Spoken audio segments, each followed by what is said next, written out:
Bonjour chers immopreneurs, ici Bruno, j'espère que vous allez bien. Dans cette vidéo, je vais vous parler d'une révolution chez les notaires. Bon, si vous avez déjà fait et validé une transaction immobilière, vous êtes allé chez le notaire et vous avez dû voir dans ces locaux, bon, qui sont souvent très bien situés, très beaux, des registres. Et plus l'étude notariale est vieille, et bien plus il y a de registres. Hein. Vous avez vu des placards entiers avec des classeurs énormes. On va même marquer l'année. La dernière fois que j'ai été chez un notaire d'un vendeur, il y avait des registres qui remontaient jusqu'à 1930, je crois. C'était une très très vieille étude. Et effectivement, les murs étaient placardés de registres comme ça. Et là on se dit, waouh, bon déjà ça fait beaucoup de papier et j'espère qu'ils vont pas déménager bientôt. Bref, ça, pourquoi il y a autant de registres chez les notaires? Eh bien c'est parce qu'ils doivent garder la trace de tous les titres de propriété qu'ils ont actés. Et effectivement, eh bien, ça prend énormément de place. Alors si vous avez fait pareil, hein, une transaction immobilière, vous avez déjà vu aussi la pile que ça représente à chaque fois un acte authentique de propriété, un acte authentique de vente. C'est souvent 50 pages et avec beaucoup de blabla dedans, avec tous les documents qui sont relatifs aux nouvelles réglementations, etc. Et donc oui, plus la réglementation augmente, et plus ces papiers et ce volume augmentent aussi.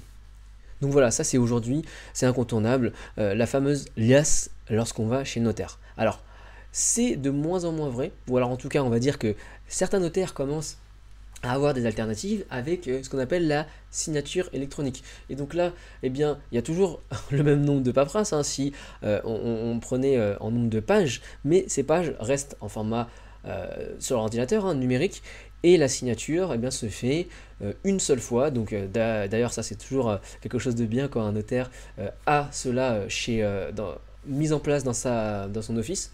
Si vous avez déjà fait une transaction avec une signature électronique, mettez-nous dans les commentaires. D'ailleurs, c'est intéressant de voir combien de personnes ont déjà utilisé ce service. Et donc, c'est un pas en avant. Mais force est de constater que c'est pas encore hyper répandu et que le notariat, l'industrie du notariat, enfin c'est même pas une industrie, hein. D'ailleurs certains parlent d'un monopole parce que c'est des agents assermentés par l'État pour avoir une mission de sécurisation et de contrôle des transactions, mais et aussi de percepteurs de taxes pour l'État, bien sûr. Donc c'est pas une industrie, mais c'est un métier, une corporation. Bon, la corporation des notaires est quand même assez en retard. Et là, j'ai lu un article qui m'a vraiment fait penser qu'il y a une révolution qui se passe dans cette profession. C'est une personne de la Chambre de notaires de Paris, donc une des plus grandes de France, qui disait clairement qu'ils se mettaient à la blockchain et qu'ils avaient mis en place une blockchain privée pour tester l'enregistrement de transactions sur la région d'activité de la Chambre notariale de Paris. Ok. La Chambre de notaires de Paris a mis en place une blockchain privée. Si ça, c'est pas une révolution, des notaires ont décidé de tester cette technologie, la fameuse technologie de la blockchain. Je vous en ai parlé dans une vidéo précédente. Et je vais en parler encore plus dans la conférence que je fais avec l'auteur du nouveau livre La fin des intermédiaires, comment la blockchain va profiter à l'immobilier. D'ailleurs, si vous êtes intéressé, vous pouvez trouver le lien au-dessus en dessous. Et en creusant un petit peu, je me suis rendu compte que ce type d'initiative était déjà mis en place dans d'autres pays. Par exemple, en Géorgie, le pays a essayé et est en train de mettre les transactions, les registres sur la blockchain. Il y a également noté au Brésil de telles initiatives qui sont faites. Alors voilà, vous pouvez dire Brésil, Géorgie, c'est des zones, un petit peu des pays exotiques, en tout cas des pays en voie de développement, et pas des économies très avancées, comme peut l'être la France. Et, ma grande surprise, il y a également des projets comme ça en Suède. Donc on ne peut pas dire que la Suède soit un pays retardé. Hein. Ou dans certaines villes, Rotterdam, aux Pays-Bas, qui ont aussi dans une initiative de mettre le registre sur la blockchain. Donc ce que en fait est fait par la Chambre de notaires de Paris, ça va dans la tendance globale. Et demain, les différentes transactions, si elles sont toujours réalisées et sécurisées par les notaires, passeront de plus en plus par des protocoles de blockchain pour avoir plus de rapidité plus de sécurité et plus de simplicité. Donc eh bien ça se trouve vous n'aurez même plus à lire tous les différents documents, le notaire n'aura plus à vérifier les différents titres de propriété, etc. puisque tout sera inscrit historiquement de façon sécurisée eh bien, dans la blockchain. Et tout ça, eh bien, ça repose sur des algorithmes, etc.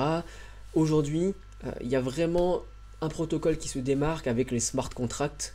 Donc voilà, ça permet, comme je le dis, de sécuriser tout ça. C'est le protocole Ethereum.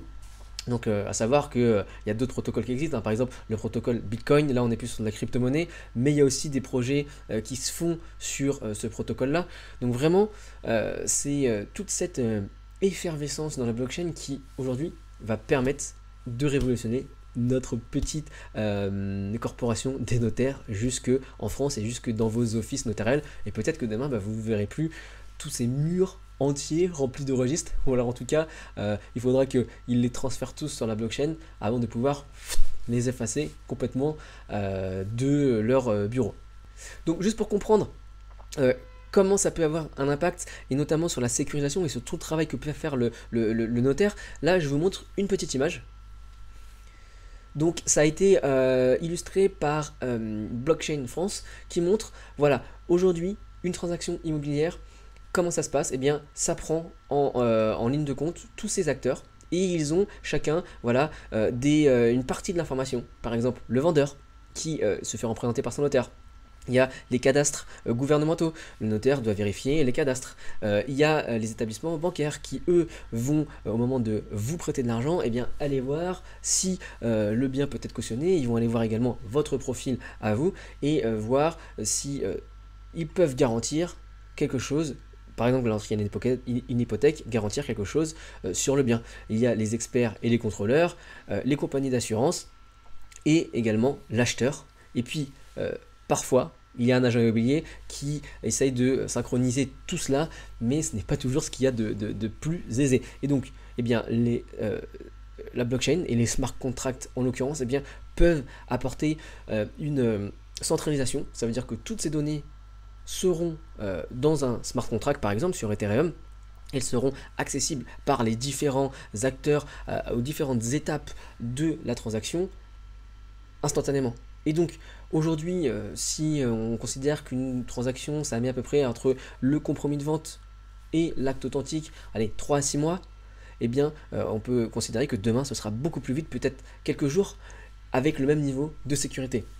Et d'ailleurs, pour vous montrer l'inefficience actuelle de ce système de sécurisation, de vérification, etc., etc., bien, il y a Goldman Sachs, la plus grande banque, une des plus grandes banques aux États-Unis, qui a estimé que en mettant les registres immobiliers sur une technologie blockchain, eh bien, ça pourrait faire économiser à l'industrie américaine entre 2 et 4 milliards par an. Voilà, rien que ça. Donc en France, j'ai pas les chiffres, mais voilà, vous imaginez entre 2 et 4 milliards par an en mettant les registres sur la blockchain. Donc comme je l'ai dit, si ces sujets vous intéressent, la blockchain en rapport avec l'immobilier et ses applications avec l'immobilier, donc blockchain, Bitcoin, les crypto-monnaies, etc., eh bien retrouvez-nous avec l'auteur du livre L'heure de tuer les intermédiaires. Vous voyez ici un tout nouveau livre qui parle en détail de tous ces sujets-là, qui est vraiment passionnant. Je l'ai lu et ça m'a donné envie de m'intéresser un peu plus à ce sujet, et ça m'a donné envie surtout de l'interviewer pour répondre à mes propres questions. Et si vous participez à cette conférence, si vous avez la chance de participer en live, eh bien vous pourrez également poser vos questions. D'ailleurs, si vous n'avez pas la chance de participer en live, eh bien, vous pourrez quand même assister au replay. Voilà, c'était tout pour moi sur ce sujet de la blockchain au profit des notaires. C'était Bruno, salut!